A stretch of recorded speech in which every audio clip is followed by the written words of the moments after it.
আসসালামু আলাইকুম রহমতুল্লাহি ওয়া বারাকাতুহু। নাহমাদুহু ওয়া নুসাল্লি আলা রাসূলিল কারীম, আম্মা বা'দ। সম্মানিত দর্শক মণ্ডলী, আমরা কথা বলতেছিলাম সন্তানের অধিকার সম্পর্কে।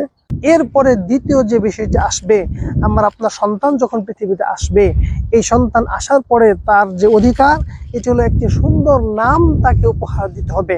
একজন মানুষের জীবনে নামের গুরুত্ব অত্যন্ত গুরুত্বপূর্ণ, যেটা বিশেষ করে আমাদের বাংলাদেশের প্রেক্ষাপটে ন্যূনতম মূল্যায়নও করা হয় না। আমরা আমাদের সন্তানের কি যে নাম রাখি, যে নামের না কোনো অর্থ আছে, না কোনো শুনতে ভালো লাগে না কি, অথচ কোরআন এবং সুন্নাহয় এই নামের অত্যন্ত গুরুত্ব দেওয়া হয়েছে। আল্লাহ সুবহানাহু ওয়া তাআলা যারা নামকে বিকৃতি করে ডাকে তাদেরকে দোষ বলেছেন, তাদের বদনাম করে বলেছেন, ওয়ালা তানাবাজু বিল আলকাব, যাদের নাম রয়েছে সে তোমরা মন্দ নামে তাদেরকে ডেকো না। বিইসাল ইসমুল ফুসুক বা'দাল ঈমান, একজন মানুষকে, একজন মুমিনকে মন্দ নামে ডাকাটা কতই না নিকৃষ্ট কাজ। সুতরাং অত্যন্ত গুরুত্ব রয়েছে একজন মানুষের জীবনে একটি সুন্দর নামের। আপনি জেনে থাকবেন, যখন আপনি আপনার সন্তানের নাম রাখবেন অবশ্যই একটি অর্থপূর্ণ নাম তার রাখতে হয়, তা না হলে এই নামের একটি প্রভাব তার জীবনে পড়ে। এই ঘটনা যদি আমরা পেশ করি, যে হাদিসটি বুখারীতে রয়েছে, যে রাসূলুল্লাহ সাল্লাল্লাহু আলাইহি ওয়াসাল্লাম ইসলাম গ্রহণের পরে সাহাবীরা যখন ইসলাম গ্রহণ করেছেন, যাদের নামের অর্থগুলো ভালো ছিল না তাদের নামগুলো তিনি পরিবর্তন করে করে ভালো ভালো নাম রেখেছেন। এদের মাঝে অন্যতম একজন ব্যক্তি ছিলেন প্রসিদ্ধ তাবিঈ সাঈদ ইবনে মুসাইয়াব রাহমাতুল্লাহি আলাইহি। আমরা সকলেই তাকে চিনে থাকি। তিনি তার নিজের দাদার নামের কথা বলছেন। হাদিসটি আপনারা বুখারীতে পাবেন, যেখানে তিনি বলছেন, আমার দাদার নাম ছিল হাজান। তিনি যখন রাসূলুল্লাহ সাল্লাল্লাহু আলাইহি সাল্লামের কাছে আগমন করলেন, তখন রাসূলুল্লাহ সাল্লাল্লাহু আলাইহি সাল্লাম তাকে জিজ্ঞেস করলেন, তোমার নাম কি? তখন তিনি বললেন, আমার নাম হলো হাজান। তখন রাসূলুল্লাহ সাল্লাল্লাহু আলাইহি সাল্লাম বললেন, লা বাল আনতা সাহলুন।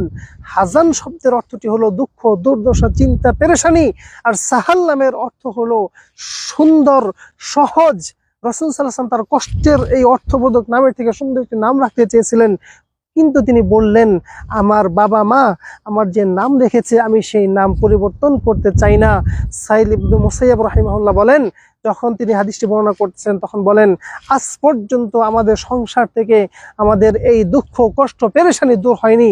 সুতরাং সম্মানিত উপস্থিতি, আপনার সন্তানকে আপনি খুব বেশি ভালোবাসেন, তার অত্যন্ত কল্যাণকামী আপনি, সে জীবনে কিভাবে সফলতা অর্জন করতে পারে সেই চিন্তায় আপনার সবসময় আপনি মত্ত থাকেন। সুতরাং আপনার এই সন্তান, এই মূল্যবান সম্পদকে আপনি সুন্দর একটি নাম উপহার দিবেন, সেটাই হলো আপনার উপর তার একটি দায়িত্ব। আপনি কোরআন সুন্নাহ থেকে সুন্দর সুন্দর নাম যাচাই করবেন, আলেম উলামাদেরকে জিজ্ঞাসা করবেন, তারা কোরআন সুন্নাহ থেকে ভালো অর্থবোধক যে নাম আপনার সন্তানের জন্য উপহার দিবে, অবশ্যই আপনি সেই নামটি আপনার সন্তানের জন্য নির্ণয় করবেন।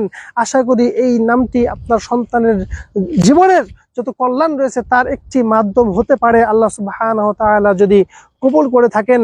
সুতরাং এই নাম রাখার পাশাপাশি আপনার সন্তানের নাম হয়ে গেল, এরপর সপ্তম দিন আপনি আকিকা করবেন, এটাও আপনার সন্তানের জন্য অত্যন্ত গুরুত্বপূর্ণ একটি অধিকার। এরপরে আপনার সন্তানের যখন নাম রাখবেন, আকিকা করা হয়ে যাবে, এরপরে আপনার সন্তানকে যে বিষয়টি যখন সে গড়ে উঠবে, আস্তে আস্তে বুঝতে শিখবে, এই সময়টাতে তার মার সাথে আপনি ভালো আচরণ করবেন। এর পাশাপাশি আপনার স্ত্রী যিনি থাকবেন তিনি অবশ্যই একজন দিনদারিনী নারী। তিনি যখন আপনার সন্তানের সামনে কোরআন মাজিদ তেলাওয়াত করবেন, ভালো কাজ করবেন, সালাত ইত্যাদি আদায় করবেন, তখন আপনার সন্তান এভাবেই গড়ে উঠবে। সুতরাং সম্মানিত উপস্থিতি, পরিশেষে এই পর্যন্ত বলতে চাচ্ছি যে আপনার সন্তানের ভালো একটি মা উপহার দেওয়ার পরে আপনার সন্তানের সবচেয়ে বেশি মূল্যবান যে সম্পদ সেটি হলো তাকে একটি ভালো নাম উপহার দেওয়া। এই নাম যদি আপনি চয়ন করতে ব্যর্থ হন, আপনার সন্তানের অধিকার আদায় করতেও আপনি ব্যর্থ হবেন। তাই আসুন আমরা আমাদের সন্তানের অধিকার বুঝি। আমাদের সন্তানগুলো আল্লাহ তাআলার দেওয়া অত্যন্ত মূল্যবান নিয়ামত। যেই মা বাবা বিয়ে করেছেন 10 বছর 15 বছর হয়ে গেছে, তাদের কোনো সন্তান হয় না, তারা বুঝেন একজন সন্তান কি নিয়ামত। সুতরাং আল্লাহ তাআলা আপনাকে আমাকে নিয়ামত দান করেছেন, এই নিয়ামতগুলো যেন আমরা মূল্যায়ন করতে পারি, এই নিয়ামতগুলো যেন আমরা সেভাবে গড়ে তুলতে পারি, এই নিয়ামতগুলো যেন আমাদের দুনিয়ার জীবনে সুখের কারণ হয়, আনন্দের কারণ হয়, মৃত্যুর পরের জীবনে যেন এই সন্তানগুলো আমাদের জান্নাতে যাওয়ার কারণ হয়।